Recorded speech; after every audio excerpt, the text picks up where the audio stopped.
Hello, welcome to Enchantment of Eternity's video where I rank all of the seasons of all of the Star Trek shows from my least favorite to my favorite. So I'm going into all the Star Trek shows each season and ranking which season I think is the worst all the way to the best. This is 31 seasons of Star Trek. So this is covering 3 seasons of the original series, 1 season of the animated series, even though technically there's 2 seasons, but really the second season only has 4 episodes or 5 episodes, so I'm counting that as 1 season of the animated series, 7 seasons of Next Generation, 7 seasons of Deep Space Nine, 7 seasons of Voyager, 4 seasons of Enterprise, and thus far there are 2 seasons of Discovery. So those I'm gonna rank all of those seasons in order from my least favorite to my favorite. It's funny because if I wait a couple years, apparently I'll be able to add like a shit ton more Star Trek shows because they announced so many others. But you know, I got this idea to do this several months ago, but since Discovery Season 2 was still going, I wanted to wait till it was finished before I did it, so I could include it, but then I'm not waiting any longer. Maybe I'll just do a different version later on. Anyway, so how it's going to work is I rank each season from 1 to 10, 1 being the absolute worst and 10 being the best. Now, I explain this a lot whenever I'm ranking seasons on my scale, because ranking a season of a TV show is a bit different than ranking like an individual episode, because I have to average out like how the season felt overall, because every season has their highs and lows, and sometimes when I give a season of television a 10 out of 10, that's not saying it's perfect, because in my opinion there's no such thing as a perfect season of television. Not even Breaking Bad season 5, which is probably my favorite season of television of all time. Even that's not perfect. There's no such thing as a perfect season of television. There are always low points. When I give it a 10, that means it's the top tier of TV seasons. This is like the best a season of television could possibly get. And the same thing when I give it a 1. When I give it a 1 doesn't mean everything's absolutely horrible. I mean, there could be some good points or some good episodes, but it's kind of like the lowest tier. This is like the worst a TV show could possibly get. So, what I'm going to do is, as I go and rank these 31 seasons, so starting at number 31, going all the way up to number 1, is I'll have a little card flash up before I get to the seasons that has the ranking that I give the seasons I'm about to name on a scale of 1 to 10, because it's in order, because of course it starts at the lowest rating. I don't think I gave anything a 1 though. I think I started at 2. I think it starts at 2 and then goes all the way up to 10. So yeah, because I didn't think any season of Star Trek got out. Oh no, I did give something a 1. Never mind. We're starting at 1 and we're going all the way up to 10. So let's go ahead and get into my ranking of all the 31 seasons of Star Trek.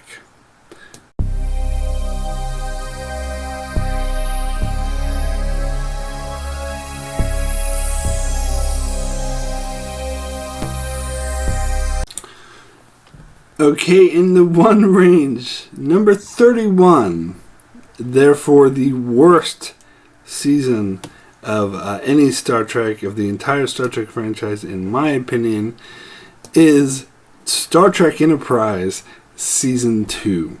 Now, those who are somewhat familiar with my channel would not be at all surprised about this, because I'm very vocal about my dislike of the first 2 seasons of Enterprise. Season 2 I think was particularly bad. Like, Season 1 had a few like bright moments, but Season 2 had nothing. It's like there's one episode that I really loved. As I said, there's no such thing as a absolute worst, terrible season, because there is one episode in this season I really love, Cogenitor.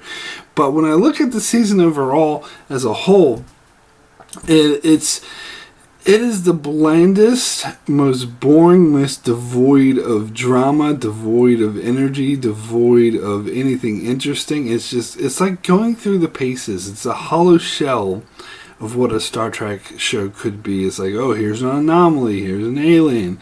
Does anything interesting happen with them? No. Does anything interesting happen with the characters? No. It's it's like someone took Star Trek and took just like a vacuum that sucked out anything emotional or fascinating or interesting or so and it's just amazing, and I'm about to watch this season. Oh boy. Anyway, it's like what Captain Archer should be saying, oh boy, at the end when he gets into trouble. Anyway, I didn't buy these characters, so let's move on.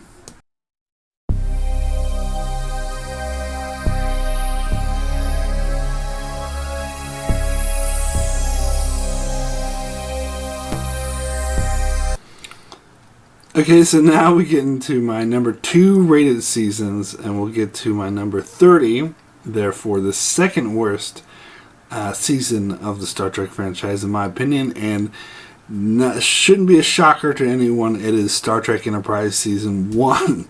Yes, that's right. I think the first 2 seasons of Enterprise are the worst of the entire Star Trek franchise. Now, Season 1 is, as I said, it's just as bad as Season 2, although Season 2 is slightly worse. But it starts out really bland. Like the pilot episode, I remember feeling... I don't think I could remember a point in my life where I was as disappointed with the piece of fiction, TV show, movie, book, or whatever, as I was when I saw the pilot episode of Enterprise. It was trying too hard to be cool, like having Archer say ass and whatever, and having such a, the cool theme song, of course. It's been a long time, look at how cool we are. And, God damn it. So, as the theme song would suggest, their attempts to be cool actually did not come off as cool. It came off as trying to be cool. It's like your dad, trying to impress you by trying to be hip. That's what the whole season of Enterprise basically came off like this. And yeah, they had that sexy that chamber, whatever they had to go through, which was just an excuse to strip everyone down from their clothes and be like, ooh, look how sexy. But on the surface, it's such a lame attempt at that as well. And they took the name Star Trek out of the title like that would fool anyone. But on this, underneath all this, it was just bland characters. Oh, look, there's a comet. Oh, the Vulcans are being dicks. Why are the Vulcans being dicks? Anyway, yeah, so horrible season. Okay, so I got another one in my number 2 range, my number 29, which is Star Trek Voyager Season 3. Yes, I really did not like Season 3 of Voyager. Now, Season 3 of Voyager, to be fair, did contain one of my favorite episodes, or at least one half of one of my favorite episodes of the entire show, or the entire Star Trek franchise, Scorpion. It had part 1. But the thing is that, yeah, Season 3 of Voyager, towards the end, it got kind of good. Which is probably why I gave this a number 2 rating instead of a number 1 rating. Because as I said, it had Scorpion. It led into Season 4, which was you'll see that later, much later in the list towards the top. But the start of Season 3 of Voyager was an absolute atrocity. They completely lost the plot. They didn't know what they were doing. I heard later behind the scenes things that they were literally just making changes at the last second, making things up as they go, and it was beyond obvious. Really, and There are a lot of episodes that fans seem to like in this season that I didn't like. Like things that should be true, like time traveling back to the 90s to present day. That should be cool. It was really cheesy. and having Sarah Silverman appear as a guest star in that. I was like, whoa, that's going to be great, but it wasn't. It's fun. It's really weird how little she's changed in appearance in 20 years. But anyway, that and like Q, we get like the worst Q episode ever, and they completely ruined Cass's character in this season, which I'm not the least bit surprised that they wrote her off the show at the start of the next season, because they destroyed her character. She used to be an interesting character who was empathetic and had a short lifespan, and I don't care what anyone says. I liked her relationship with Neelix. In this season, they tried to turn her into a sex symbol. They put her hair down, had her like make out with random guys, and had the Doctor crushing her. That episode when the Doctor was trying to crushing on her and he was turning evil, was like talking like this. I mean, I can't even express how cringeworthy that episode is.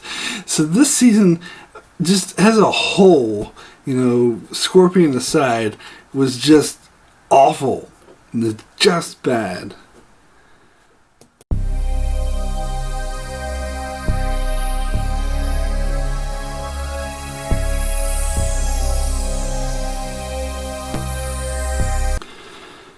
Okay, so now on to my number 28, which is Star Trek The Next Generation Season 2.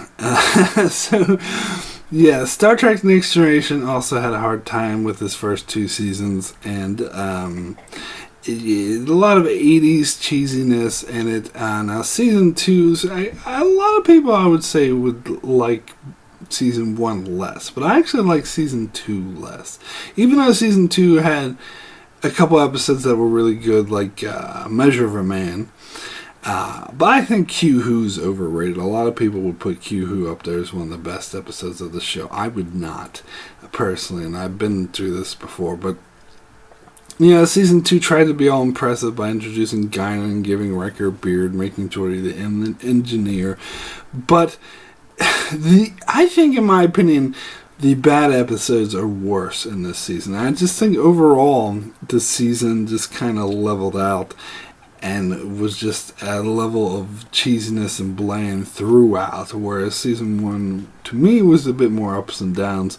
But Season 2 of Next Generation, it was affected by the writer's strike, to be fair, but I'm not gonna give it a pass because of that, because it was. But you had episodes like Shades of Grey, and the one where Riker's dad comes on board, and the ones where they're like stereotyping the Irish, and the one where this cranky old guy takes over Data's body. It's just like.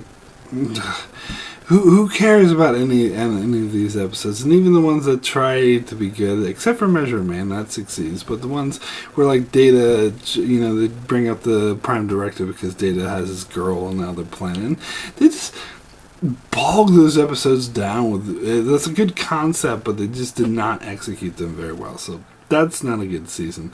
So anyway, let me get to my number 27. Which is Star Trek Next Generation Season 1. As I'm saying, as I'm talking about. Also, not a good season. See, I only liked it slightly better than Season 2. I think both of these seasons are bad. Next Generation Season 1, while it did have that, Matter of Honor, which, the less said about that episode, the better. But what I did why I give this a slight edge over Season 2 is not because it has better episodes, because actually, the best episode of the first two seasons is Measure of the Man, which is in Season 2. But I think overall, Season 1, maybe it's because I agree with Roddenberry's outlook on life, his perspective of the perfect future and having a moneyless future where everyone worked to better humanity. Because I think Season 1 of Next Generation is definitely where that vision comes off the strongest, because this is when Gene Roddenberry most had his hands on the show. But as others will point out, that's probably why season 1 is so bad. Because although Gene Roddenberry is a very good idea man, he's not that good of a writer in particular, and a lot of talk with season 1 and 2, and even a little bit in season 3, that his interference has really hampered the writers because he was telling them what they could and could not do. And if you've seen that documentary about the first 2 seasons of Next Generation, you could tell that there was the writers' room, apparently the behind the scenes, was just probably the worst working environment you could possibly imagine. And I think that definitely shows up in the quality of the episodes. Now, I did really like some episodes, like Symbiosis. I thought was a really good episode, even though it was being a bit too preachy about, hey kids, don't do drugs. But the dynamic it brought between these different aliens fighting over a certain thing was cool. And then you had Arsenal of Freedom, which is a decent, suspenseful episode. So it was okay, but for the most part, yeah, and the cheesy 80s-ness of the season was just off the charts. But anyway.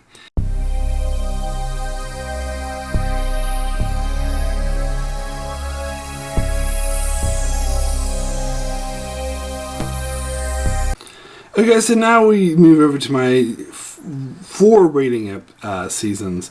And so we're still in the seasons I don't like. We're still in the negative, but they're getting a bit better. So let me move over to my number 26, which is Star Trek Voyager Season 7. Now, Season 7 I actually did appreciate a bit more after rewatching it recently. Before I probably would have ranked this as a 1 or 2 as well, or 3. But watching it again, I realized the first half of season 7 was actually somewhat decent. They did have some decent episodes, like the one with the doctor being on this planet that had a fucked up healthcare system. So it was a very obvious analogy to present day American healthcare system, which I think was really good, and a few other strong character stories. I actually appreciated some episodes more, like the one where B'Elanna tried to change the nature of her baby, a bit more in the rewatch, that as they were strong character stories. But the first half of the season wasn't perfect either. And that stupid shit with the Klingons showing up, the Bajoran Maquis guy, for no reason whatsoever, just decided, because he's crazy, just decided to make the Maquis on Voyager. Mutiny for no goddamn reason. It's just the dumbest thing ever. But the second half of the season just went into the toilet. So... you know how I feel about Endgame. Now, I don't need to rehash how I feel about Endgame, and just the whole second half of the season 7 of Voyager. I mean, season 7 of Voyager was the Doctor and 7 of 9 show, and I didn't like that. They just threw all these perfectly good characters and took away any sort of interesting traits, like Chakotay or Tuvok, or even Harry Kim, and they just made them flat cardboard cutouts who were there to service 7 of 9 and the Doctor.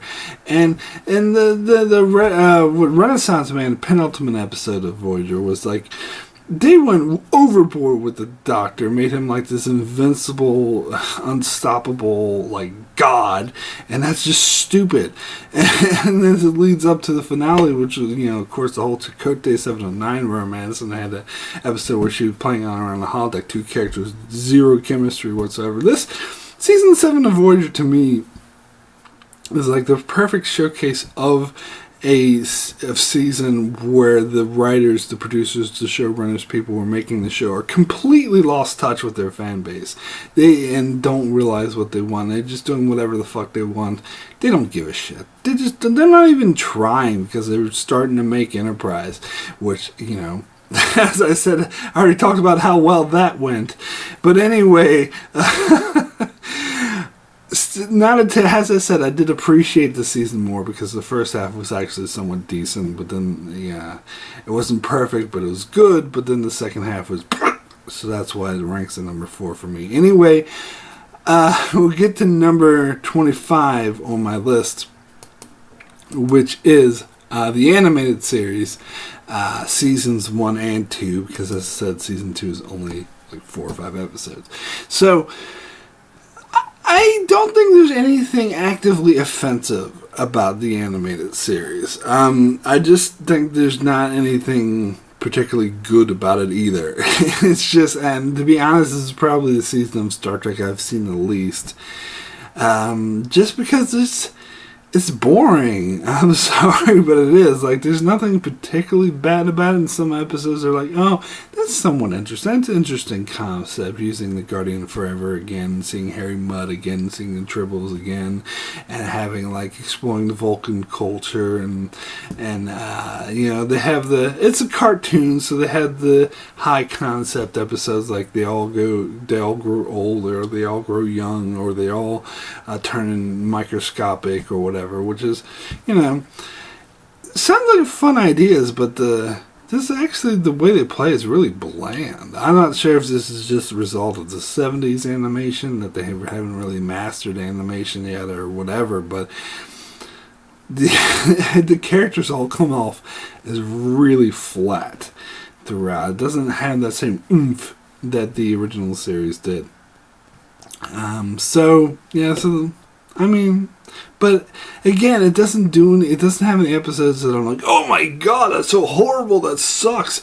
Like, there's nothing that really stands out as being particularly bad or particularly good, except for maybe the Yesteryear. That's particularly good, kind of good. But for the most part, like, all the episodes they're not memorable either way. For being good or bad, they're all kind of just bland. So so that doesn't make it a horrible season, but it just makes it kind of a poor one.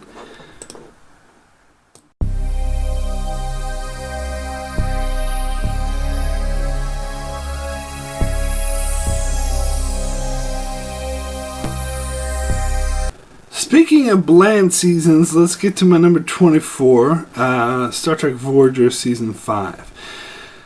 Now, yeah, this season was particularly bland. I think when I did my review of Season 5 of Voyager, I did point out in particular that the writers kind of kept trying to reinvent the characters. I would possibly use the word retcon. That they completely changed their character traits and who they were. I don't know why. Like, all of a sudden Chakotay liked boxing, all of a sudden Janeway was like this suicidal narcissist, and all of a sudden Harry Kim, I don't know what the hell they did with it. Oh, they're just making shit up, like, oh, you're not allowed to have sex with aliens. Says who? Who told Kirk this? and the episodes themselves were mostly just bland. Like, there were a couple bad ones, and there were a couple really good ones. I really liked Warhead. I thought Robert Picardo's performance in that was, like, beautiful, and I really liked. Like, the Think Tank was pretty interesting. Seeing Jason Alexander as a villain, like, that was pretty cool. But, and then it had a couple really bad ones, like the disease. And the fight. I can't forget about the fight. Oh my god. That episode was just atrocious. But for the most part, the stories were just bland. Like the Malon, they were a Captain Planet villain. What the fuck was up with... He had such a great villain in the previous season, the Horologian, but let's forget about them. Let's do the Captain Planet villain. I don't know. Like, this season, as I said, wasn't offensively bad, but it was just really, really bland.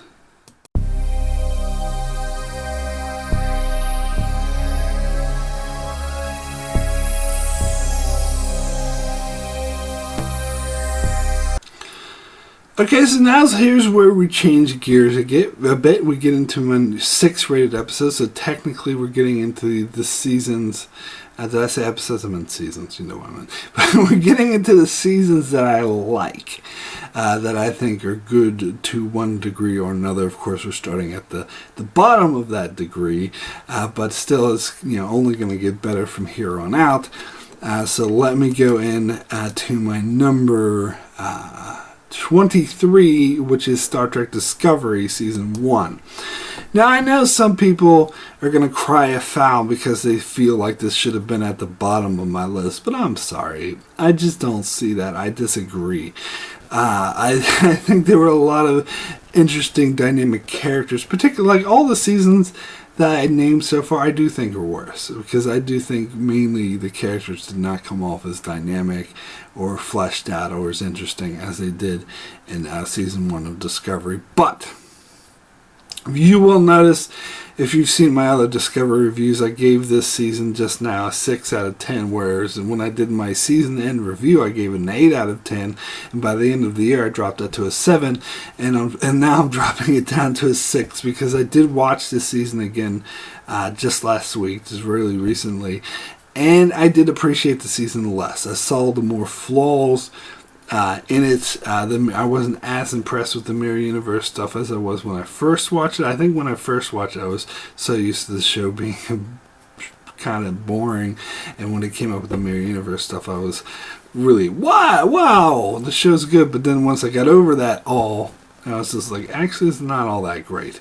It's still somewhat interesting, but I do think the structure and the pacing of this season was really off. And since this is, serialized rather than most seasons of Star Trek are episodic, I do have to judge the pacing of the continuous story that they're telling, and it was very off. They did a very poor job at it.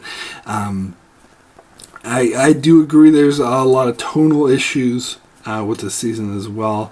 I don't think the tone worked. I think they were trying to find the right blend to modernize a Star Trek show, and I don't think they got it right. And I think it did, and I think a lot of people did react to that, rightfully so. But as I said, I would still say look on the season positive overall, because I do think it had very strong characters and very strong moments. Like the whole Mirror Universe story arc, I did think was a very effective story arc, very suspenseful, and I was very invested in it, much more so than I would say for the seasons I mentioned previous to this. Anyway, let me go ahead and move over to my number 22, which is Star Trek Deep Space Nine Season 1. So I only like this slightly better than Discovery Season 1. Deep Space Nine, and the reason why I had to put this a bit higher than Discovery was because of Duet. Season 1 of Deep Space Nine features my favorite episode of the entire Star Trek franchise, which is Duet. This episode absolutely blew me away. I still think it's like an amazing piece of fiction. The acting is amazing. The directing is amazing. I love that a dialogue story that depends solely on two people talking in the room can be so incredibly suspenseful. But all that being said, the rest of season 1 is kind of bleh. Like, it probably would appear a lot lower on my list if it wasn't for that one episode. Because, yeah, they're definitely trying to find their footing with the characters. The first set of episodes, it's obvious that they didn't really know who these characters were or what the show is really about. And I think in the entire season, they have yet to figure out who, like, some characters like Dax and Bashir are. They just come off as like bland stereotypes, because it wasn't until later seasons that they actually started to find their voice. But not just Duet, though. There's a few other moments in the season that are somewhat good, like the Captive Pursuit and whatnot, where they do get the tone of Star Trek right. But for the most part, yeah, it does kind of blunder a lot, like the whole "if wishes were horses," where they see imaginary Rumpelstiltskin. Oh, God. Anyway, let me move on to my number, what are we at? 21. My number 21, which is Star Trek, the original series, Season 3. So getting into the original series, I think a lot of people hate on Season 3 a bit more than I would. I actually kind of like, I try to convince myself that I love Season 3, but then I went back and watched some of these episodes. I was like, oh, yeah, this is kind of, it's shitty. A lot of people will point to Spock's brain, but I I wouldn't call that a good episode by any means, but I didn't think it was one of the worst episodes. It was just so goofy and silly, like it accomplishes being goofy and silly, and it seems like that's what it set out to do. So I can't really say it's one of the worst episodes. And you got some decent episodes like, Tholian Web and whatnot. But the last set of episodes of Season 3, I really liked all like Yesterday's. I think that's a very underrated episode that no one really talks about. And because it's a really interesting use of time travel. They time travel to an alien culture's past rather than Earth's past, and because they escaped. That was a very interesting concept, and they explored like Spock's character in the episode. So I think that is a very underrated episode. And there's several other episodes towards the end of season 3 that I always really liked, the one where they meet that dude who's immortal, who claims to be Da Vinci. Although, I will admit, the older I got, the less impressed I was with that episode. I used to like it a lot when I was a teenager. The Cloud Miners. But again, all these episodes, I used to love, but as I got older, I saw more flaws in them. I can see why people... And I like the one with Lord Garth. I thought he was probably the best villain in the original series. But then again, it had Genghis Khan fighting Abraham Lincoln, Abraham Lincoln fighting in space. Well, oh my god, and the children shall lead. Oh my god, fuck that episode. So yeah, season 3 wasn't perfect, but I don't think it was a total disaster. So that's why I give it a rating of 6.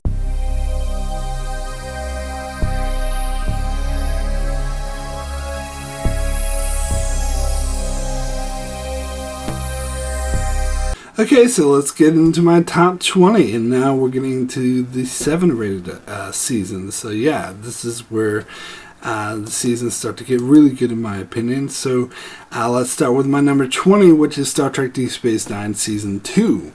I think this is an underappreciated season. I don't think it's quite as bad as a lot of people say it was. It is the second worst season of Deep Space Nine, but Deep Space Nine, my opinion, is the best Star Trek show. And it's such a good Star Trek show, so saying it's the second worst is something that's really good. Not that really bad in my opinion. I do think that the show was definitely still finding its footing. It was still trying to figure out some of its characters, but it was doing a much better job than Season 1 did. And yeah, it did have some episodes that didn't really work. Like your whole playing God and Cisco meet. It had a lot of episodes, not a lot, but it had several episodes which people often, and I at least, often totally forget that it even exists. And when I read the synopsis, I was like, this episode exists? Did I see this? But they're kind of forgettable. Like in that middle part of the season, it kind of just got a bit bland. And Malore, the person in the wheelchair, whatever. But I do think there's a lot of high points in season 2. Sorry, I actually really like the 3-part opener. You get the Maquis introduced, you got the Jem'Hadar introduced. Yeah, I thought it was a decent season. Anyway, let's move over to my number 19, which is Star Trek Deep Space Nine Season 5. So, Season 5, only slightly better than Season 2, in my opinion. I know tons of people will disagree with me on that because a lot of people love this season and would rank it much higher than I would, but I talked about this a lot. I think Season 5 was actually a downgrade compared to the previous 2 seasons and compared to the next 2 seasons. That this was kind of a slump for me, but still not that bad. I still liked it better than the first 2 seasons. I still give it a 7 out of 10. I still thought it was a decent season, but it got a lot more bland. It seemed to lose direction to me, and this is when they got crazy with retconning stuff, like making Bashir genetically enhanced, and they completely changed directions really fast and artificially by making the Klingons who are in a hot war, like a bloody war. They're chopping Federation Starfleet officers' heads off and bragging about it, and by the end of the season they're all buddy, oh, I love you, Starfleet. And so that was a bit jarring. That was not handled very well. Even though I love the fact that they made the Klingons allies again, because that's what they should have done, but they should have never made them enemies in the first place. And it doesn't come off very well in that season. And they had a lot of episodes this season which I'm just like, why? What's the point? Like the Impact Nor, like why? I don't really get what they were going for, why they were what they were trying to do, and episodes that just don't work, like Quark and Odo being stuck in a planet whining at each other. I mean, I love these two characters' interaction, but to see them on a planet whining at each other with a cliche story about trying to survive. Why would you do this? And and you know the whole Children of Time thing, trying to have this interesting time travel ancestor thing, but they kind of fucked that up too, in my opinion. I know some people disagree with that opinion, but you know, oh well. But there were a lot of good things about this season. I think there were a lot of great character stories in that. You had things past where Odo has to deal with his own guilt over his role in the occupation, which I thought worked really well. You got business as usual that really dealt with Quark struggling with this. I mean, they made a Quark episode really interesting and good. I was surprised at that. So yeah, it was a good season, but definitely not one of the better ones in my opinion. Anyway, let me move over to my number 18, which is Star Trek The Original Series Season 2. Now, I used to rank Season 2 below Season 3. But then, as I said, I rewatched Season 3 and realized there's a lot of bad episodes in Season 3, where there weren't quite as many in Season 2. You had the Omega Glory, which was absolutely horrendous. But my issue with Season 2 is that this is the season I could see the network's hands in this, even though I had never read anything. But just by watching the season, I could see the network saying, well, you said this would be like a Western. And it's not really like a Western, so make it more like a Western.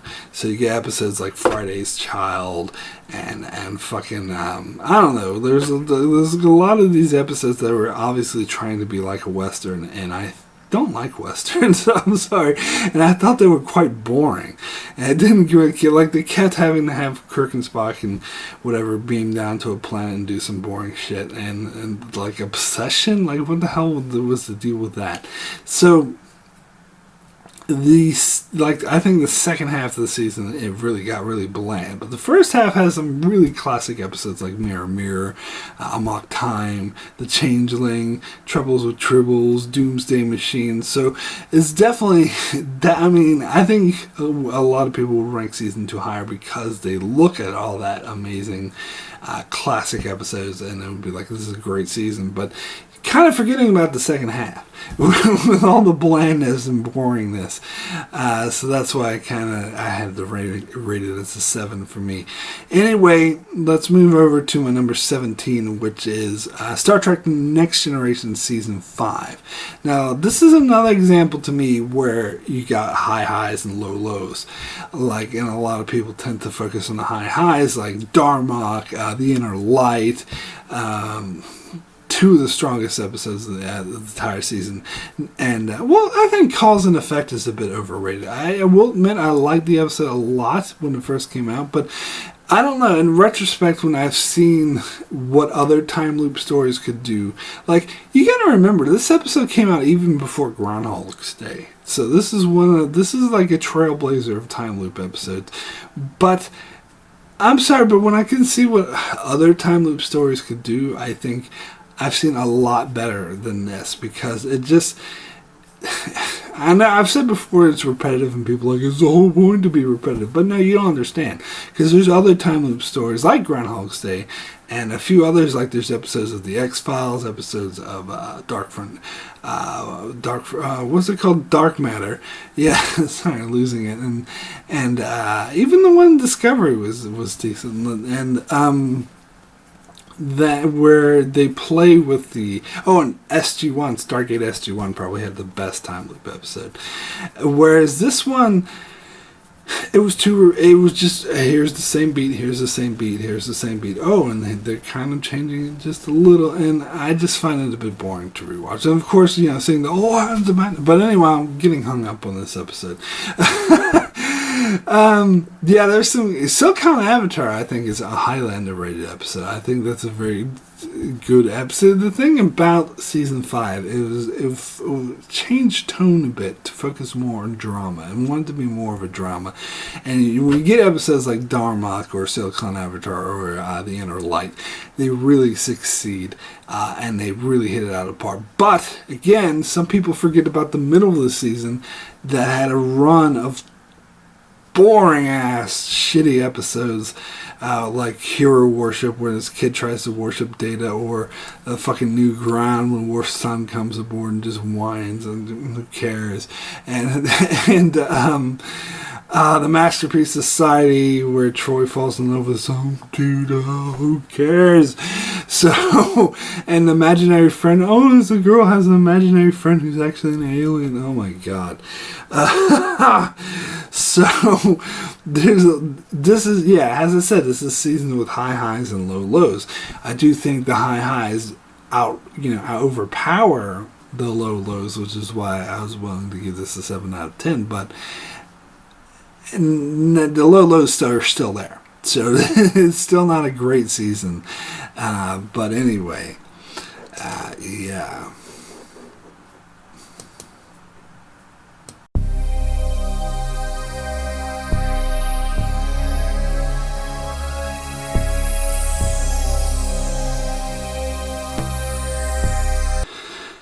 Alright, so now we get into my number 8 rated episodes, starting with my number 16, which is Star Trek Voyager Season 6. Now, talking about a season with high highs and low lows, like this season, when I did my review on this season, I talked about how this is a very hit or miss season. In fact, every episode I went through, I said whether it was a hit or a miss. Because it was a very bipolar season. It was either week to week you didn't know the episode would be amazingly awesome or awfully bad. It was, and so season 6 of Voyager in particular is because it had the planet, the one blink of an eye with the planet moving fast. Still one of my favorite episodes of Voyager. I think it was absolutely great.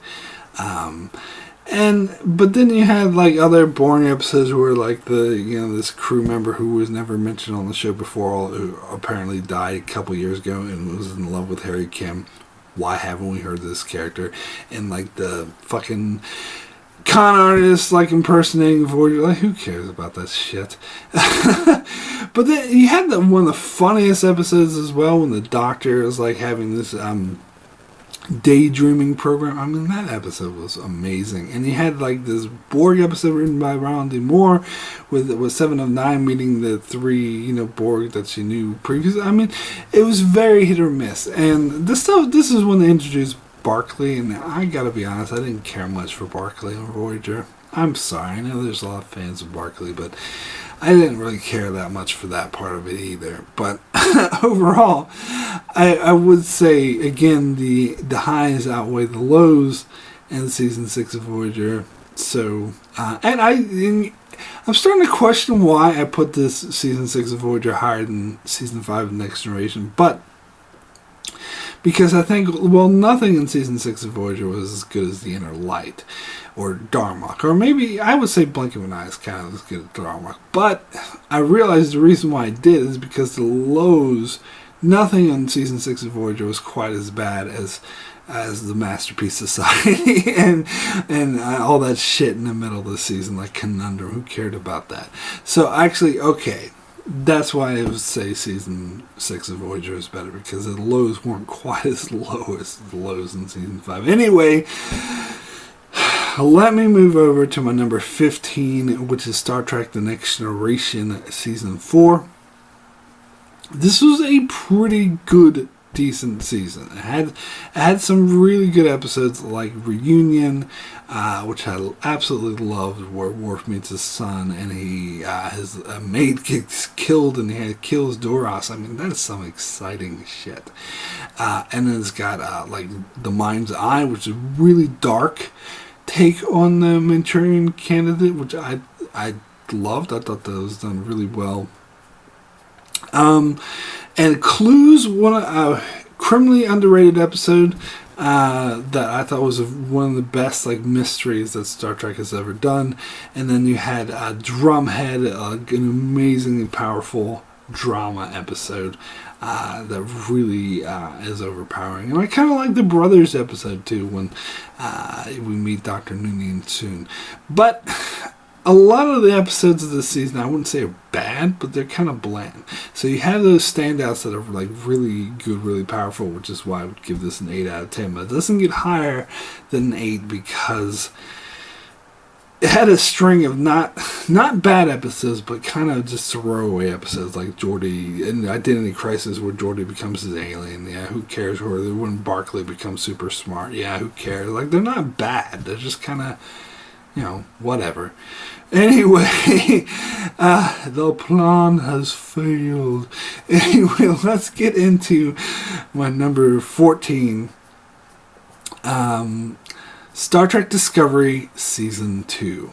Heads are exploding, I know. But yeah, that's how I talked about how I recently rewatched Discovery Season 1. I didn't think it was as good. Well, I also rewatched Discovery Season 2, and I liked it a lot better on the rewatch. In fact, I think this season was kind of made to be binged. I think you do appreciate it more when you watch it back to back to back, rather than waiting a week and speculating and sitting with everything. Because just moving on to the next episode, I think I've heard the opinion that Captain Pike has portrayed in Discovery Season 2 maybe the best captain in the entire Star Trek franchise. And I'm not sure if I'd go that far. I mean, we've only seen him in one season. But I can definitely see why people would say that. I mean, he was definitely a strong point. Very strong point of the season. Anson Mount, who portrayed him, did such an amazing job. And it's funny because I didn't want Spock to be in Discovery. When I heard it, I was like, that's stupid. Just leave Spock alone. But he turned out to be a strong point of the season as well. And the episode where they revisited the Telosians from the cage, at first I was like, oh, just leave it alone. But that was amazing. It was like 50 years later we got the sequel that I've always wanted to see, because the cage had always actually been one of my favorite episodes of the original series. And to see the Telosians, this conclusion that's done so much justice to, especially the way that they play Vina, who of course we know from the Menagerie, ends up with Pike, and how they're playing off the connection that those two have. I was totally blown away, and I think they did a really good job with Michael Burnham's character, portraying her as they really fleshed her out. Completely disagree with people who think she's a Mary Sue. I think this season in particular made her arc very clear that she's someone who has a guilt complex. She feels guilt. She blames herself for her parents' death, so she's blaming herself for her captain's death, and so it affects her in a way that she tries almost to the point. She almost got everyone on her ship killed because she was too riddled with guilt to let a fellow crewmate die, and then almost cost her the lives of everyone. That's good storytelling. I really like that, but only gets an 8, as I said, not higher, because the season had some structural issues, and I didn't care that much for the ending of the season, and it did have a lot of melodramatic moments that weren't really. They were either too melodramatic, where they should have stepped back and toned it down a bit, or they weren't really earned. But I think, episode to episode, I think this is quality Star Trek. I think, especially the first part of the season, rewatching it, I was like, this is actually more consistently good than most seasons of Star Trek are. And he had strong performances with Anson Mount. So yeah, I do think this is one of the better seasons of Star Trek. Anyway, we'll move over to, I can just hear everyone disagreeing with me. Anyway, we'll move over to my number 13, which is Star Trek Enterprise Season 4. So, you see that gap of how, like, the first 2 seasons of Enterprise are absolutely worst. Now it took me for this long to get to another season of Enterprise. Season 4 of Enterprise. I would call this the ultimate fanboy season. And I say that in a positive way. I mean that in a good way. I mean, I actually think, because people talked about how in previous Star Trek incarnations like Voyager and I think the first 2 seasons of Enterprise that they were very much I think Next Generation Deep Space Nine as well, particularly Next Generation, they did not want fans of Star Trek to work on the show, write the show. They wanted people who were with writing experience, who didn't really have a ball in the game as far as Star Trek goes. And I think that was a huge mistake. I don't know the reasoning. I guess because they didn't want people to just fanboy out and get lost in nostalgia. But for Enterprise Season 4, they seemed to be like, fuck it. And it was all about fanboy nostalgia. And I actually think it really worked a hell of a lot better than way better than the first 2 seasons, because this is what a prequel show should be like, because it sets up the Romulans, it corrects some of the mistakes of the first 2 seasons, like explains why, stops the Vulcans from being dicks, and explains why they're the Vulcans that we know and love in the original series. It sets up certain situations, and it's. I like the structure of the season because it's not serialized like the way season 3 of Enterprise was, or way a couple seasons of Deep Space Nine were. But it has. It's made up almost entirely of 3 and 2-parters, which I love. There's a few standalone episodes in there, but it's almost entirely, here's a 3-part, here's a 2-parter, here's a 3-parter, here's another 3-parter, here's another couple standalones, and here's a 2-parter, and here's another 3-parter. Like, I think that was really interesting, that it had that sense of continuity, and you could express the characters more, and it delved into, of course, the augments, the genetically enhanced people more, and just got into that lore of Star Trek, which is what Enterprise should have been doing in the first place, and it never did. And this season was the first one that finally did it, and it is a shame that it got canceled, because this is when the show was actually getting good, and I think a season 5 actually would have been good. But unfortunately, people were getting tired of the franchise, and I think a lot of people just gave up after the show after the first 2 seasons, which, honestly, I couldn't say I blamed them for that. Anyway, let me move over to my number 12, which is Star Trek Deep Space Nine, Season 4. Again, I'm not as high on the seasons as some tend to be. I think a lot of people would give this a 10 out of 10. For me, it gets an 8 out of 10, but that's still good rating. It's still a good season. I just didn't like the fact that they made the Klingons the enemy. I've been very vocal about this, and they were making the Cardassians their friends, which also, no, they shouldn't do that. And they kind of sidelined the Dominion. We got a few Dominion episodes, but I think for the most part they focused too much on the Klingons, not enough on the Dominion. All that being said, you can tell the quality of writing in general really improved this season.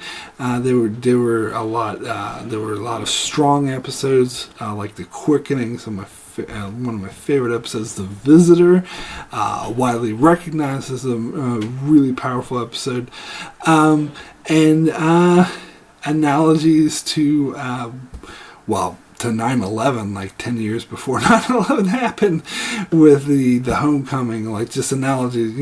At the time it was seen as an analogy of what could happen if to a society they let their fear overcome their better judgment, and they give up their own freedoms because of it. It's just very powerful episodes like that, and you saw very strong writing in Season 4 of Deep Space Nine. But again, I don't think it was perfect. It had its faults. Still a good season.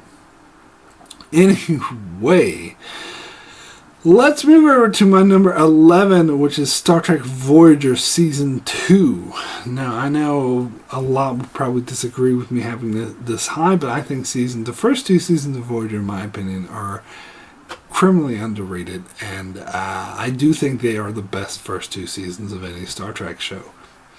honestly. I think I think they were the best of Voyager because you got the sense of continuity, you got the sense of family. It felt like this was a self-contained ship that was trapped, and they had the same characters reoccurring, and it felt like the stuff that people did had consequences. It was kind of funny because I heard people make the exact opposite argument about the season, saying what they did had no consequence, but I'm very confused why people think that. I mean, you're thinking about the later seasons. Season 2 of Voyager, you got Hogan, you had fucking that story arc with Michael Jonas, you had Seska, like, you had lasting consequences in this season, and I felt like this was a tangible ship that was actually on a journey, that actually had a community, a self-contained community, and that's something that we lost in the later seasons of Voyager, quite frankly, and I think that's what the show should have been, and it did have some really strong episodes, like one of my favorite Voyager episodes when the two versions of Janeway meet each other. Like, that episode was amazing. You know, a lot of people would like to point out the Kazon and how the Kazon suck, and season 2 did focus on them quite a bit. So, and to be fair, that's probably why this season gets an 8 instead of a 9, because of the Kazon. They weren't a particularly good villain, but even that, I think this was a very strong season. I think, as I said, it focused a lot on the character stories.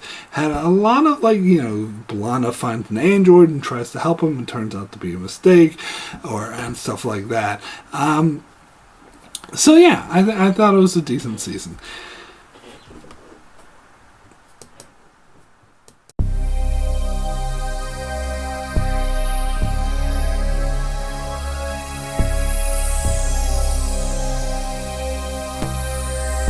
Okay, so now it's time to get into my top 10 favorite seasons of doing William Shatner. My top 10 favorite seasons of Star Trek. What does God need with a starship? No, sorry. Anyway, my top 10. This is 9 rated episodes, so excellent episodes. So now we're getting to my favorite, the cream of the crop, as they say. So let's start with my number 10, and I know a lot of people are going to disagree with me for this ranking, but I don't care. This is what I think. Number 10, Star Trek The Next Generation Season 7. My brother in particular, he reviewed this season, he absolutely hated it, and he said it was the worst. And I heard that was a common opinion. A lot of people were like, Next Generation was good for seasons 4, or seasons 3 through 6, but then 7 was like, I disagree. I'm sorry, but I actually enjoyed a lot of season 7. I think there was a lot of strong episodes. Like, I like the one with Data's trapped on the planet by himself and he befriends a girl. I think that was a very heartwarming episode. And there's and I like the one where they put a speed limit on warp speed, even if they don't stay consistent to that, though. And the one where Data's like dreaming, and it's like, that was a really effectively creepy, weird, they find out it's like these parasites. And like Worf's foster brother, like he was mentioned earlier seasons, and then finally get to meet him. And it's a very powerful, poignant episode about the Prime Directive and how far should Starfleet go, what are the rules of the Prime Directive, and you get the Pegasus, where you got John Locke comes on board and says that they must have faith in the island, or no, he's the admiral that Riker used to work over, and he's telling Riker he's doing these illegal experiments with cloaking technology. Like, a lot of good, powerful stuff this season. I think this season is highly underrated. I think the last 2 episodes of the season, with Preemptive Strike with Ro, like, that was such a powerful, emotional episode. That was like the best way to finish out Ro Laren's character. I don't think we deserve such a good ending to this character who was barely in the show. And yeah, we got it. And this was like the best use of the Maquis, in my opinion. And then you had All Good Things, one of the best, if not the best, series finales of all time. Like, not just Star Trek, any TV show. Like, me and my brother talking the other day about how hard it is to do a good finale. Most series finales of shows aren't very good. And this is an example of like the perfect way to do it, where you pay honor and homage to previous seasons while telling a really good, powerful story that stays true to the entire message and the entire nature of Star Trek, with some powerful acting by Patrick Stewart. So that's an amazing episode, and I think overall this season was actually quite proud. Now, there were a lot of throwaway bad episodes, like Picard being trapped on the planet with this dude pretending to be a woman who doesn't understand love and just like, love me. Like, alright, that's dumb. And the whole thing with Geordi looking for his mother, like, that was kind of out of nowhere. And the stuff with Picard thinks he has a son, but it's a Ferengi tricking him. But yeah, I don't care what anyone says. I actually quite like that season. But speaking of seasons that I really like, that a lot of people are going to disagree with me on, let's get into my number 9 favorite season of Star Trek, and that is Star Trek Voyager Season 1. As I said, pretty much most of the stuff I said about Season 2, but more.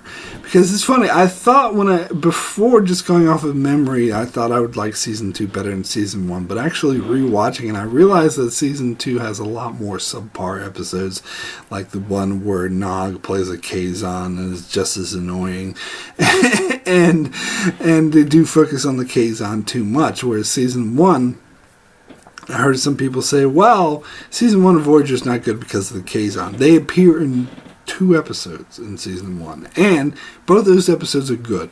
Caretaker and I don't know the name of the one where they find out that Seska is actually a Cardassian. Like, that was an amazing episode. And the thing that I find about Voyager Season 1 is talking about character stories. Like, Season 1 was a lot more character based than any other season of Voyager. And that's something that particularly the last 3 seasons, 5, 6, and 7, lost. They felt like, let's just go through the paces. Here's another episode. Here's another adventure. But you had no sense of the characters. Here, you did have a very strong sense of continuity. You had a very strong sense that this is a community forming. Now, granted, they still hadn't found their footing when it comes to certain characters like Janeway and Tom Paris. Like, they were still trying to feel this out. But for the most part, you did get a stronger, like, character, like that episode where they contact the Alpha Quadrant and they find out it's a Romulan, but then they find out he's 30 years in the past. Like, that was an amazing episode, and there was no action or suspense. They didn't feel the need. That's something that the later seasons of Voyager, they feel a need to throw in a threat of the week, and I think that was a network note. It was like, we have to have some stupid forehead alien come and attack the ship or try to invade the ship or whatever, which was completely to the detriment. And like, to have episodes like this in Season 1 that didn't feel the need to do that. They could have just a character-based emotional story. You had the Prime Factors episode, which I absolutely love, was just about the meeting group of these, Italian aliens who are just like, we want to give you rest. And they turn out to just be kind of selfish assholes. And Voyager uses the internal, like, politics of their planet to try to steal, like, certain members of Voyager's crew to steal this device against Janeway's order in Tuvok. Like, that was really showed the emotional dynamic of what a Starfleet crew who's abandoned in the middle of nowhere with no help would be like. They were completely isolated, that you would have fractures in the crew, that you would have different and people starting to forget the lines of Starfleet and Maquis. Like, they played on this kind of thing so well that this is probably one of the rarer seasons of Voyager, and probably because they had just got this concept in later seasons. They kind of didn't care about the concept anymore. At that point, I still contend they should have just sent Voyager back to the Alpha Quadrant, because they weren't even trying to do this concept anymore. But this Season 1 understood the concept of having a starship alone how that would affect it, how this crew would become a community, how the community would have splinters amongst them, how they would be resource dependent, how they would be isolated, wouldn't have resources, unlike later seasons where Voyager suddenly has an infinite amount of shuttlecrafts and torpedoes. And this is something that season 1 understood that I don't think later seasons did. And it kind of reminds me actually of Stargate Universe, which is my favorite Stargate show, which also played on this. Probably even better, I would say. But I think this is the best that Voyager did. In that regard, anyway. It's not the best season of Voyager, I'll get to that shortly. But it is the best at portraying Voyager as a community. Anyway, let me get into my number 8, which is Star Trek Deep Space Nine, Season 7. I think this is maybe another season that gets more hate than it deserves. I think Season 7 was amazing for the Dominion War story arc. So the first half of the season had a lot of issues. It was really problematic. It wasn't altogether bad because you had some great episodes like the Treachery Faith and the Great River, and I'm trying to struggle and think of another one. Oh, and Enter Armand Eamon Sicilius, if you can't pronounce that correctly. But the one where Bashir goes to Romulus in Section 31 tries, that was probably one of the best espionage political thrillers that Star Trek has ever done. And so the first half of the season in Deep Space Nine wasn't bad. It had a lot of stinkers, like they're playing baseball on the holodeck, or don't even get me started on the whole Vic Fontaine Ocean's 11 ripoff. Just don't get me started on that. And and then they had the episode where Nog is experiencing PTSD, and a lot of people love that episode, but it's Nog and Vic Fontaine, so it's not good. These are not good characters. They're not a good way to explore this serious issue. But leaving that aside, I still think the first half of Season 7 is still decent. It still has some strong episodes despite the many bad ones. But second half of Deep Space Nine Season 7 is amazing. It had this 10-episode story arc to close out the season, which I think is just perfect. Like, I just cannot praise this enough. I think it was bold. I think it was fresh enough. Granted, this isn't the first time they did a long story arc like this. They did one in Season 6. But to end out the whole show, this not only was risky, it was so smart, and it worked out so well. It was like the best they could do to do justice to all the characters, to really close everything out. And the series finale of Deep Space Nine, I probably would put up as high, if not higher, than Next Generation All Good Things, if it wasn't for the damn singing hologram. Again, that is a blemish on Season 7. This is the one where Vic Fontaine appears the most, and fuck that guy, really, just fuck him. So it is kind of a blemish, but it's still an amazing season. Like, as I said, it could have been higher if it wasn't for him, but it's still such a powerful season. Like, the 10-episode story arc was absolutely beautiful. Anyway, let me move over to my number, what are we up to now? My number 7, which is Star Trek The Original Series, Season 1. So yes, this is my favorite season of the original series, Season 1. I don't think this it's a really long season, and so I don't think it's perfect. I didn't really care much for Harry Mudd, or like the Android episode with Nurse Chapel, or the one where there's flying alien, the Operation Annihilate, where Kirk Olsen has a brother and they had these weird flying jelly things go like, that was a bit silly. But overall, I think this was the most consistently best episode by episode season of the original series. You had the balance of terror, which was like a very classic submarine chase that was very well pulled off, very emotionally powerful. You have, of course, the City on the Edge of Forever, the singularly best episode of the original series, and one of the best episodes of the entire Star Trek franchise. That is such a groundbreaking, emotionally powerful, really impactful episode. And then you got other episodes like Taste of Armageddon, which I think is highly underrated. I don't think it gets as much love as it deserves. It's very, it makes commentary that's still relevant. Not only is it still relevant today, it's probably more relevant today than it was when that episode first came out. And then the Alternative Factor, which everyone loves to shit on for some unknown reason, where I actually think is one of the better episodes of the original series because it's very intellectual, very powerful, poignant ending. And then, of course, you got fun episodes like Arena,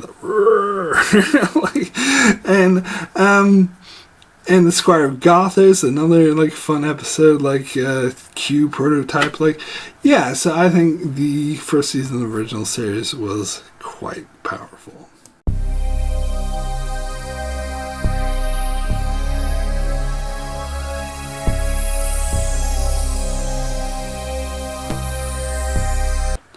Alright, so now let's get into my 10 rated seasons, the best of the best of the best. And as I said, there's no such thing as a perfect season. All of these seasons have their flaws, but they're amongst the best this season of television could possibly hope to be.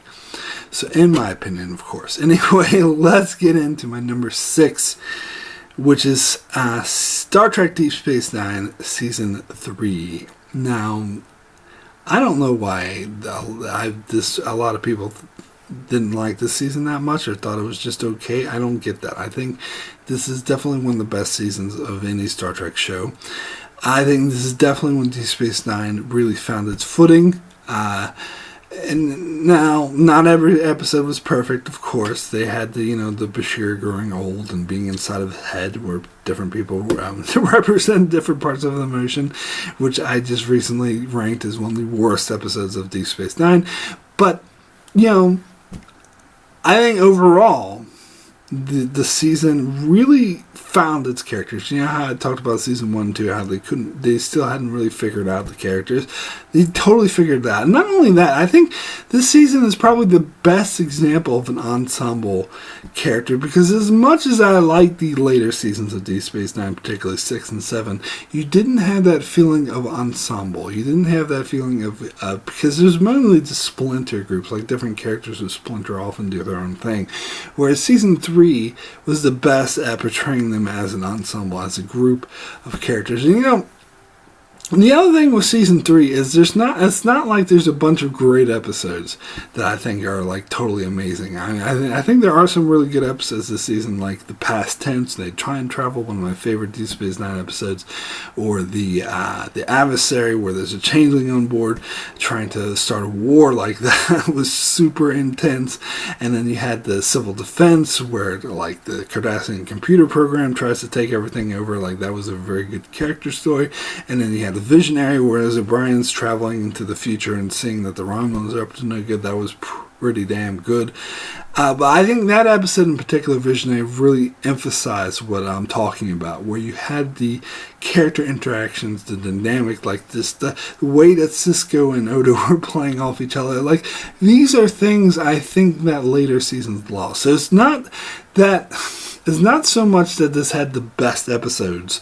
It's that it had this constant, even throughout the bad episodes, it had this sense of character, the sense of dynamic, the sense of ensemble that's really hard to put into tangible words, that I think really comes across throughout the end. I think this season is really uniformly had that feeling to it that was lost in later seasons, in my opinion. And I just think it was a very powerful. And I actually think, and I watched season 3 again recently, and I do think that this was the most consistently good. Every week I was This episode might not be the best episode of the show, but this is a good episode. This is a good episode. I mean, there's like four episodes that I think I didn't like, that I thought were kind of poor, but that's like less than most seasons. Like, more consistent. This is just episode after episode. It seemed to impress me the most. Anyway, let's get into my number 5, which is Star Trek Enterprise Season 3. So, talk about disparity. I had Season 2 at the absolute bottom of the list, and now here we are in my top 5. 10 rated seasons, and here's the next season, Enterprise Season 3. So, bigger turnaround I could not think of. Now, Enterprise, I was amazed that they took this show that I absolutely hated, that I thought was absolute dog shit, and they put a season like this out, which was amazing. Now, one thing that blew my mind, I think this is one YouTube video I saw that blew my mind the most in all of my entire life, is I saw this guy saying that the first 2 seasons of Enterprise were decent, and Season 3 was dog shit, but Season 4 was his favorite. But that is objectively wrong. Now, I usually don't say that, because I'm entertainment, season, television, all matter of opinion, absolutely. Especially this list, totally my opinion. Everyone else has different opinions, all valid. But if you say, and I'll cover this more when I do my Enterprise reviews, but if you say that the first 2 seasons of Enterprise were better than Season 3, you are objectively wrong. I mean, you could maybe prefer that boring, bland style of storytelling more than action-packed drama, character-based, powerful story. I mean, if that's your opinion, sure, but objectively speaking, like from a writing perspective, for anything you know about how you create characters, how you create plot, how you create situations, I'm sorry, but Season 3 is objectively better. I almost did this where I took a scene from Season 3 and juxtaposed it from the scenes from Season 1, and you can bland, boring, uninteresting dialogue to powerful, evocative, character-based, heavy drama dialogue. And so Season 3, of course, was the first time Star Trek did a fully serialized season, and I think it was absolutely amazing. I think Star Trek should have been doing serialized storytelling more often. I think that's what made Deep Space Nine so good and groundbreaking. So for Enterprise to follow the lead was the smartest thing they could have done. Now, a lot of people complain about this because they didn't want to see a when the first Starfleet ships out there in a war type situation, they wanted to see them off making first contacts. And again, we saw how well that went in the first 2 seasons.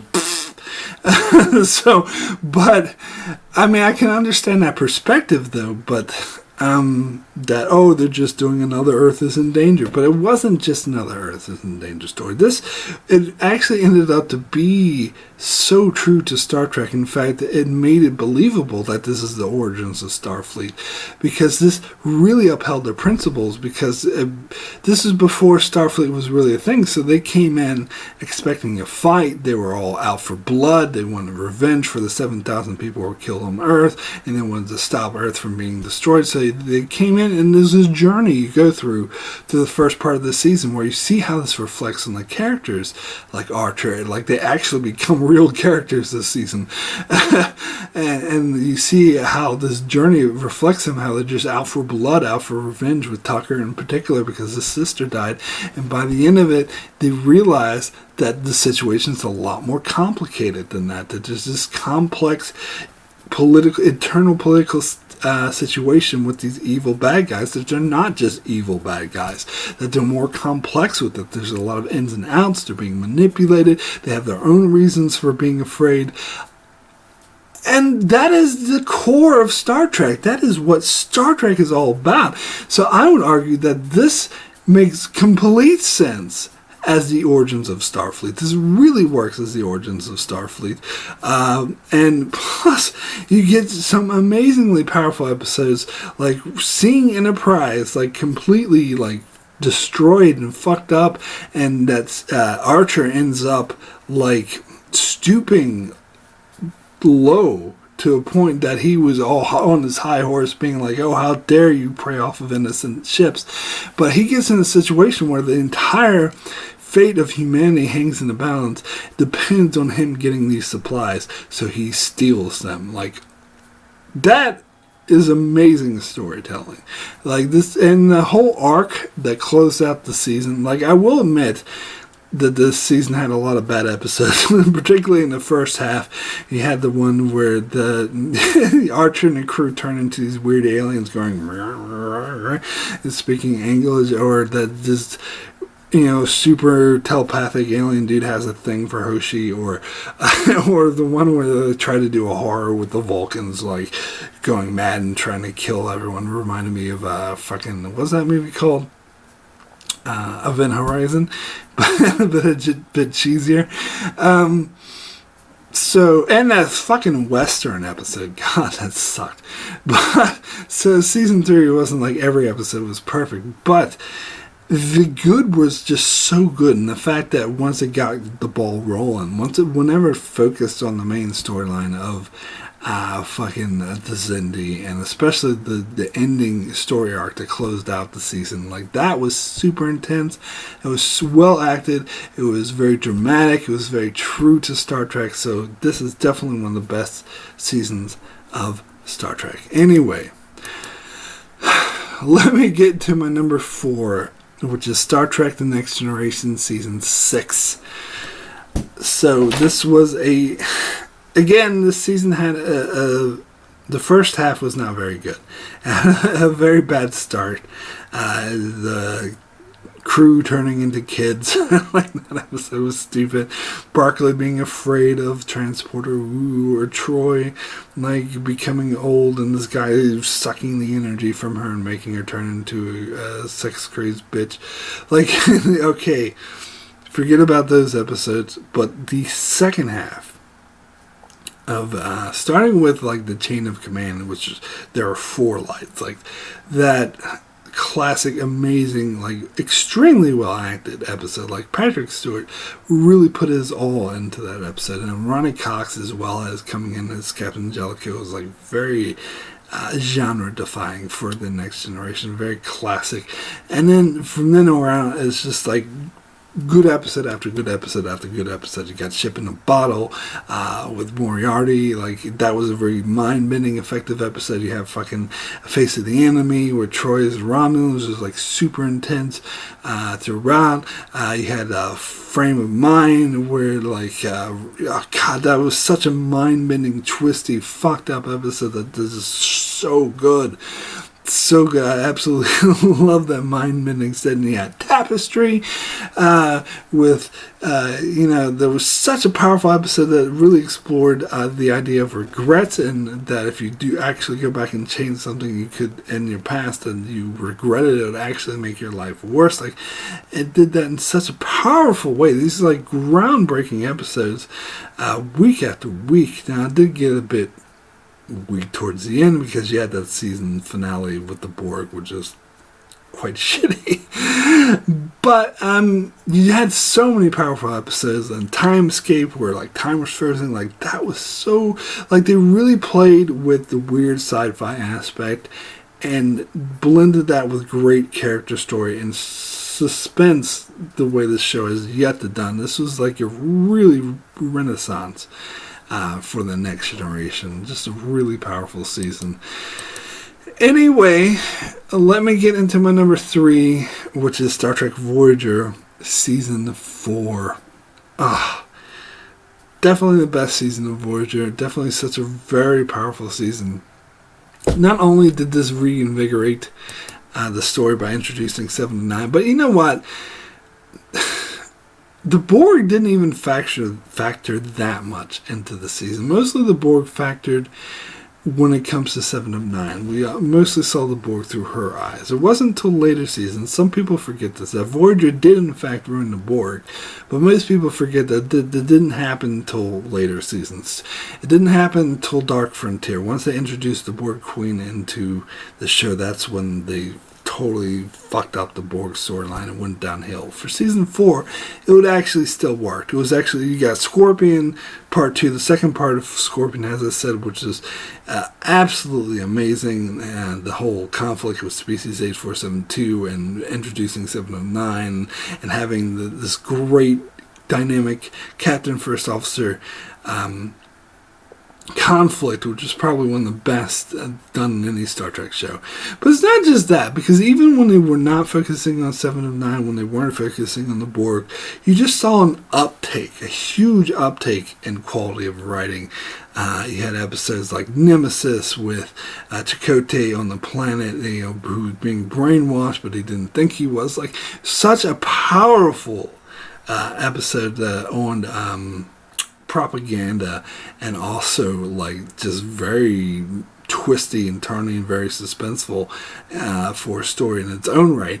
And then you had other very powerful stories like Living Witness, where the Doctor finds himself 700 years in the future in a different alien, in a completely fucked up history, to make Voyager like all evil, and he's trying to correct it, but then he realizes that there's a bigger race war at risk. Like, that was amazing, the powerful episode. You have episodes like Prey that deal with oh god, this is such a good character story for 7 of 9, where she has to choose between giving this, she wants to give this Species 8472 her hatred towards them over to her duty with the captain, and she actually chooses her hatred, and that is groundbreaking.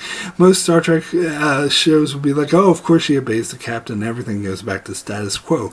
But no, she's like, nah, fuck you, Janeway, I'm disobeying your orders and just letting this innocent creature get killed because I don't want to. Well, she wanted to save the ship too, but oh god, that was just so powerful. And of course, the Year of Hell.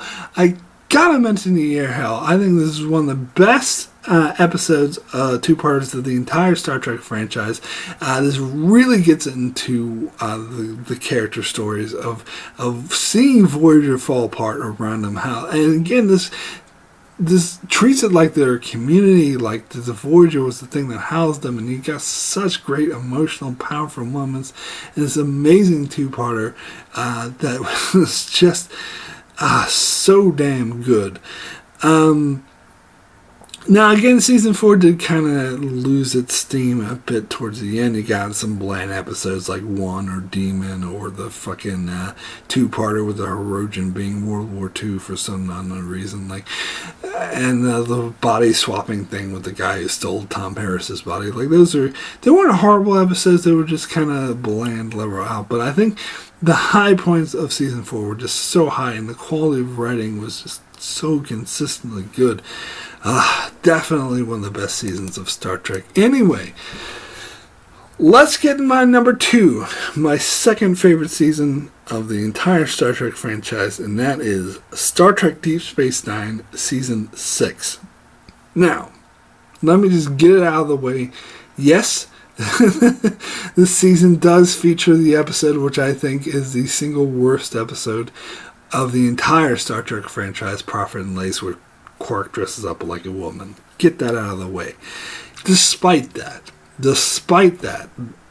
otherwise the season, which just blew me away on every turn. This season has some of the most powerful, risky, risk-taking storytelling, effectively good storytelling. This is the first time where Star Trek actually risked doing a serialized storytelling arc. It had a 7-episode arc, well, 6 episodes at the start of season 6, but 7 if you count the season 5 finale, where the Dominion take over Deep Space Nine, and it splinters. Like, some of the characters are trapped on Deep Space Nine, like Kira and Jake and Odo, and the other characters are off on the Defiant, like Cisco Dax, and then you have Worf and Martok on the, like, for this 6 episode arc, and each episode was like, serialized, led into the next one, and that was, it's hard for me to articulate just how amazing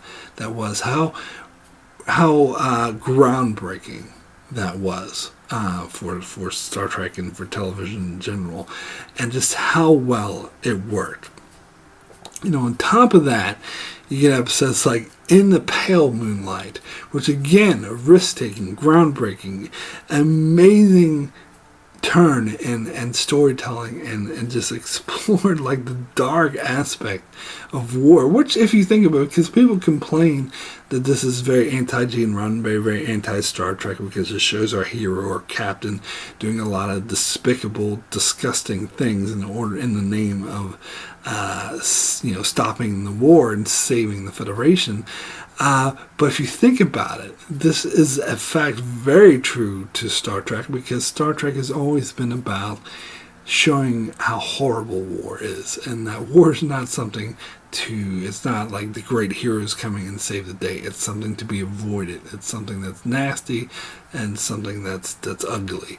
And that episode portrays it so well. And then you just get other like very powerful episodes throughout the season that just deal. You have the episode Change of Heart, where Worf has to choose between saving millions of lives and saving his wife, and he chooses to save his wife and lets millions of people die because of that, and you side with Worf for doing that. You completely agree with him, and oh my god, that is just such powerful storytelling. And again, season 6 of Deep Space Nine also gets a bit bland towards the end of the season. The season finale was just kind of okay. They just hastily killed Dax off, but whatever. But for the most part, this is just, strong storytelling throughout. Okay, so now let me get into my number one favorite season of the Star Trek franchise, and that is Star Trek The Next Generation Season 3. This season, I talked about the turnaround between Enterprise Season 3 and Enterprise Season 2, and that is huge. But I think this is the most, I would even say this is bigger, the turnaround from the first two seasons of Next Generation, which, as I explained at the start of my video, were just awful. To turning Next Generation into the memorable masterpiece it will be known as forever. Just imagine, it would be very perfectly reasonable for a network to cancel Next Generation after those horrible first two seasons, but imagine what we would have missed out on if they had. History would have played out differently, because you had this, it would have affected the whole Star Trek franchise, first of all, but you would have had, it turned into one of the most well-known, not just amongst Star Trek fans, and not even just among sci-fi fans, but one of the most iconic, most well-known shows of all time. And it started here with Season 3. And Season 3 in particular, episode after episode after episode, it just kept getting better, and it turned out so many good episodes. I think there are hardly any episodes this season which I really didn't like. There's some episodes that people like to shit on, like Captain's Holiday or Menage a Troi. Although, the Menage a Troi one was pretty bad. But I didn't think, other than that, I didn't think the bad episodes like Captain's Holiday or whatever were really that bad. Or the Vengeance Factor. People love to shit on the Vengeance Factor. I actually liked that episode. Maybe they didn't execute it the best. Or the bonding, that episode was a bit bland, I guess. But you just got, I love the Survivors, first of all. One of my favorite. That's mystery episodes, and that was just Picard being a fucking badass throughout the episode. That was just such a powerful episode. And then you had the Defector, another very powerful episode with the Romulan Defector. They really pulled it off. There was a performance. You really identified with this Romulan. But then, of course, you get into the meat and heart of it with Sins of the Father, Yesterday's Enterprise, beyond epic, beyond classic Star Trek episode. I mean, Quentin Tarantino himself said that he loved Yesterday's Enterprise. What inspired him to want to make a Star Trek movie. So that's why I want him to. If this is what inspired him, because that is Star Trek at its best. It's not only playing with weird parallel universe, alternate reality type situations, but it's doing it in a way that really invokes drama and develops the characters and really gets you on board. Like, so to the point where you don't give a shit that by the end of the episode those events are erased, because the journey was just so powerful to get there. And then, of course, Best of Both Worlds Part 1, you know, if you know me, you know I don't like it quite as much as everyone else does, but you can't deny that that's one of the best cliffhangers of all time to end the season on. And it was super suspenseful. And so, yeah, Season 3 of Next Generation is just quality after quality after quality. They're very rarely dipped in quality. It's kind of like what I was saying about season 3 of Deep Space Nine, only to a higher degree, because you did have amazing, groundbreaking episodes like yesterday's Enterprise. So it was just so good. And The Offspring. Oh god, I gotta talk about The Offspring. That was one of the most emotionally powerful episodes to see Data, you know, with his daughter, and she was dying, and like Picard was like standing up against the Admiral, risking his whole career for his officer. Like, even better than The Measure of Man, in my opinion. Like, just powerful stuff. So that is it. That is it for my ranking all Star Trek seasons. If you stuck to the end of the video, thank you so much for watching. Be sure to check out my channel as I continue to cover Star Trek, many more Star Trek videos. I'm also going to get back to doing my coverage of the Expanse book to show comparison. I did take a little break from that. Also, my Lost coverage, where I cover every season of Lost in parts.